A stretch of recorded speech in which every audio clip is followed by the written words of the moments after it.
산헤드린 공회는 유대인의 최고 자치 의결 기관으로 사두개인과 바리새인들이 제사장과 율법교사, 장로라는 직분을 가지고 유대인들을 이렇게 통치하는 기관입니다. 오늘 베드로와 요한이 이 산헤드린 공회 앞에 서게 되어 있습니다.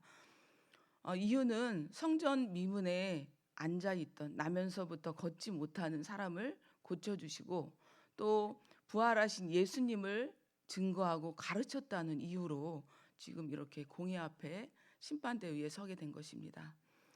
공회원들은 베드로와 요한에게 절대로 이제는 예수의 이름을 가르치도 말고 또 그의 이름을 입 밖에도 내지 말라고 이렇게 명령하고 위협하고 있습니다. 18절에서 21절에 보면. 근데 이제 베드로와 요한은 이렇게 말합니다. 하나님의 말씀을 듣는 것이 옳은지 당신들의 말을 듣는 것이 옳은지 스스로 판단해 보십시오. 우리는 보고 듣고 본 바를 이렇게 깨달은 바를 전하지 않을 수 없습니다. 라고 이렇게 당당하게 말하고 있습니다. 21절과 22절에 보니까 공회원들은 두 사도를 어찌하지 못하고 풀어졌다고 말씀하고 있어요. 이유는 온 백성들이 베드로와 요한을 통해서 나타난 표적을 바라봤던 백성들과 또 베드로와 요한을 통해서 고침을 받은 그 병자가 옆에 함께 있으므로 더 이상 이 공회원들도 할 말이 없는 거예요. 그러니까 이렇게 베드로와 요한을 지금 1박 2일 동안 감금하고 있었던 상태잖아요. 그러니까 이 백성들 두려워하는 마음으로 어쩔 수 없이 이제 베드로와 요한을 풀어주게 돼요.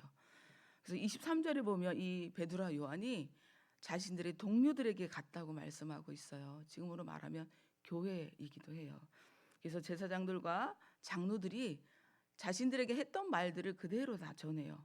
그러자 그곳에 있던 많은 사람들이 이렇게 하나님을 찬양해요. 하늘과 땅과 바다와 그 안에 있는 모든 생물들을 지으신 하나님을 찬송하리로다 하면서 하나님께 영광을 돌려요. 그리고 25절에서 26절은 다시 한번 베드로가 다윗을 통해 예언된 말씀이 27절, 28절에 이루어진 것에 대해서 다시 한번 이야기를 하고 있어요. 말씀을 하고 있어요.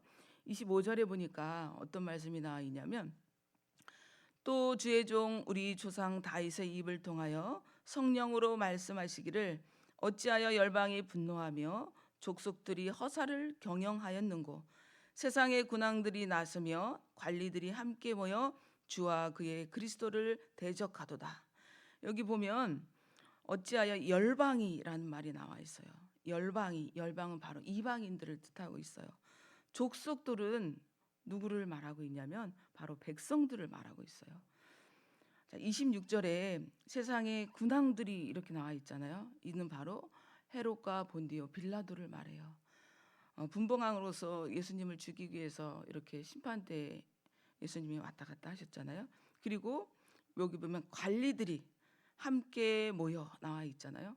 관리들이 함께 모여 바로 종교 지도자들을 말하고 있습니다.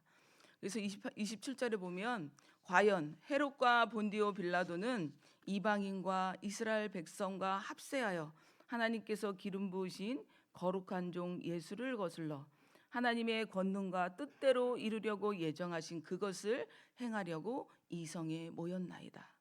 하나님께서 이렇게 보면 헤롯과 본디오 빌라도와 이방인들과 이스라엘 백성들과 또 관리들은 예수님을 대적하여서 이미 예수님을 대적하기 위해서 이미 거룩한 종 28절에 있는 말씀처럼 이미 예언돼 있던 그 말씀을 예언돼 있던 말씀이지만 그것을 이루기 위해서 이들이 그 모든 일들을 행하였다라고 오늘 베드로가 말씀하고 있습니다.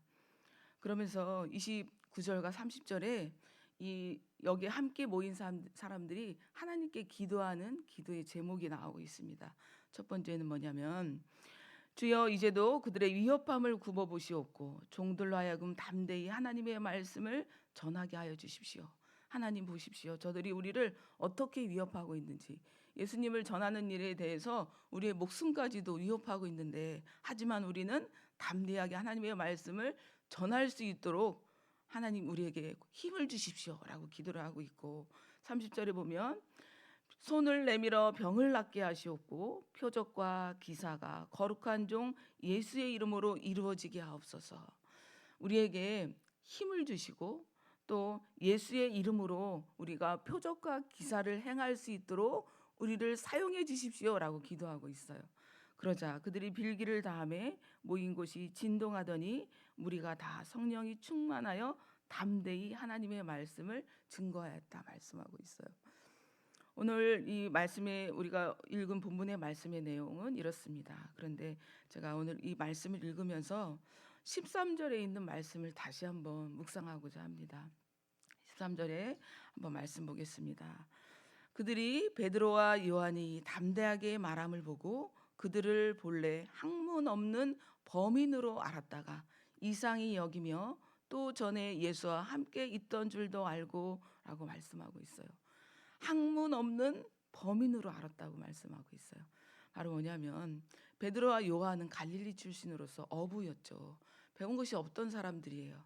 그리고 이 베드로와 요한이 베드로가 전한 그 말씀을 통해서 많은 사람들이 회개하고 돌이켜요. 그리고 그들에게 새 생명이 주어지고 세상이 감당할 수 없는 그들만의 어떤 힘이 생기는 것들을 이 공회원들은 바라보게 되었어요. 그리고 그 일들이 예수와 함께 있던 베드로와 요한을 통해서 이루어지는 걸 보면서 다시 한번 놀라게 된 거예요. 앞서 사도행전 2장에 보면 베드로가 이스라엘 이 백성들 앞에 예수님을 전하는데 어떤 말씀으로 전하냐면 요엘서 말씀으로 전해요. 요엘서 선지자의 말씀을 통해서 내 영을 모든 육체에 부어주신다는 성령의 임재하심을 전했어요. 성령의 임재하심을 통해서 늙은이들은 꿈을 꾸고 젊은이들은 환상을 볼 것이다. 새로 이렇게 성령의 임재하심을 말씀하고 있고 또 사도행전 2장 31절에 보면 예수님께서 이 다윗의 예언을 통해서 다윗은 예수님을 본 적도 없었잖아요. 그런데 예수님이 오시고 그 예수님이 죽었다가 다시 부활하실 것을 예언했던 그 말씀을 가지고 이들에게 말씀을 전하는 거예요. 그러니까 종교 지도자들이었던 이들이 봤을 때는 요한이나 베드로가 랍비로서의 어떤 수련을 받은 것도 없었고 또 율법을 가르칠 만한 어떤 그런 지식도 없던 사람들이었던 거예요. 그런데 성령이 충만했던 베드로와 요한이 하나님의 말씀을 전하고 예언자들의 그 말씀을 들어서 말씀을 전하자 그곳에 있던 많은 사람들이 회개하면서 통곡해요. 그리고 그렇게 예수님을 믿는 사람들이 막 그렇게 많아지는 거예요. 예수의 그 베드로의 두 번의 설교를 통해서 5천 명이나 되는 사람들이 회개하고 돌이키잖아요. 그러면서 그 소문들이 퍼져나가면서 계속해서 이런 성령의 역사들이 일어나는 것을 보고 있습니다. 우리 이곳에 있는 우리 여러분들은 얼마나 큰 지식을 갖고 있습니까?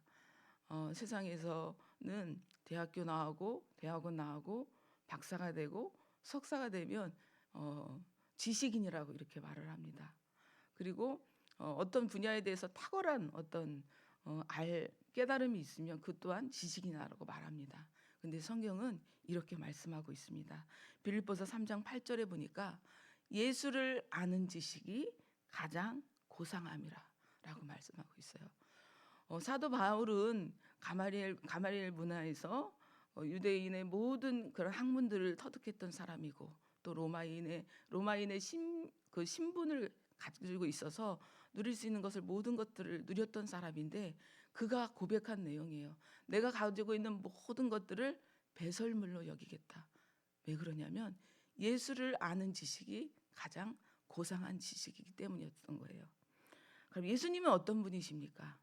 예수님은 말씀이 육신이 되어 이 땅에 오신 하나님이십니다. 로마서 11장 36절에 보니까 이런 말씀이 있어요. 만물이 주에게서 나오고 주로 말미암고 주에게로 돌아갑니다. 만물이 주에게서 나오고 주로 말미암고 주께로 돌아갑니다. 창조주가 되시는 그 예수님, 세상의 모든 근원이 어디에서부터 왔고 어디로 돌아가는지를 아는 사람이라면 삶을 함부로 살 수가 없겠죠. 오늘 하루에 내가 삶을 살아가는 동안에 정말 우리 마음속에 있는 어떤 생각들, 또 어디를 향하여서 목표를 향하여서 가야 될지를 아주 똑바로 알 수 있는 사람들일 거예요. 왜냐하면 세상을 창조하시고 인간의 세계뿐만 아니라 자연의 세계까지도 다스리시는 분이 하나님, 곧 예수님이라는 것을 아는 사람이라면 세상의 모든 것들이 배설물과 같음을 알 것이기 때문입니다. 그래서 오늘 우리가 예수님을 아는 지식을 갖기 위해서는 어떻게 해야 될까요? 예수님을 아는 지식을 갖기 위해서는 잘 알고 있듯이 끝없이 말씀을 묵상해야 됩니다. 말씀을 통해서 우리가 때로는 그 말씀이 이해가 안 될 때가 있어요. 깨달아지지 않을 때가 있어요. 하지만 우리가 입맛이 없어도 밥을 먹잖아요. 밥을 안 먹으면 기운이 떨어져요. 그렇죠? 그래서 입맛이 없을 때는 약이라고 생각하고 쓴 거라도 억지로 먹어요. 하나님의 말씀이 곧 그와 같습니다. 하나님의 말씀은 우리 영혼의 양식이 됩니다. 내가 먹고 싶을 때도 있지만 먹기 싫을 때도 있어요. 하지만 매일의 양식을 먹듯이 하나님의 말씀을 먹어야만 됩니다. 그래서 이 말씀을 단순히 읽는 걸로 끝나지 말고 말씀을 읽으면서 이해가 되지 않는 부분이 있다면 하나님께 계속 되물어야 돼요. 하나님, 오늘 베드로에게 왜 이런 말씀을 하셨을까요? 베드로가 이렇게 담대할 수 있었던 이유는 무엇일까요? 하나님, 내가 오늘 살아가면서 이렇게 담대하게 하나님을 믿는 사람으로서 어떠한 모습으로 살아야 될까요? 어떤 생각으로 살아야 될까요? 끝까지 하나님의 말씀을 묻고 그 말씀에 대해서 자꾸 되새기면서 묵상하는 삶을 살아야 됩니다. 그리고 찬송하는 것입니다. 찬송은 곡조이는 기도라고 했잖아요. 그래서 이 찬송을 통해서 너무 힘들고 괴로워도 기도가 안 나오잖아요. 그죠? 육신이 너무 피곤하고 괴로워도 기도가 안 나오고 마음에 근심이 너무 많아도 기도가 나오지 않더라고요. 그런데 이 기도는 아무리 막 슬픈 애가라 할지라도 우리의 마음을 다운시키지를 않아요. 오히려 그 슬픈 우리가 때로는 이 말씀 그 찬양 자체에도 보면 천국을 바라보는 그런 찬양들이 있는데 그 슬픈 찬양이라 할지라도 우리의 마음을 낙심시키는 게 아니라 오히려 나의 마음을 위로해서 맞아, 영원한 하나님의 나라, 영원한 하나님이 나와 함께 하시면서 위로를 갖게 돼요. 찬양은 우리의 마음을 윤탁하게 하는 기름과 같은 그런 역할을 합니다. 그리고 끝없이 기도하는 그 기도의 삶을 통해서 우리가 예수님을 더 알아가기를 힘쓰는 우리들이 되어야 될 것입니다. 그래서 말씀을 맺겠습니다. 오늘 하루도 우리가 예수님을 깊이 묵상하며 성령의 인도하심 따라 또 성령의 그러한 세미한 음성에 민첩하게 반응하고 주님을 더 가까이 할 수 있는 귀한 한 날이 되어지기를 저와 또한 우리 여러분들이 되기를 소망합니다. 기도하겠습니다.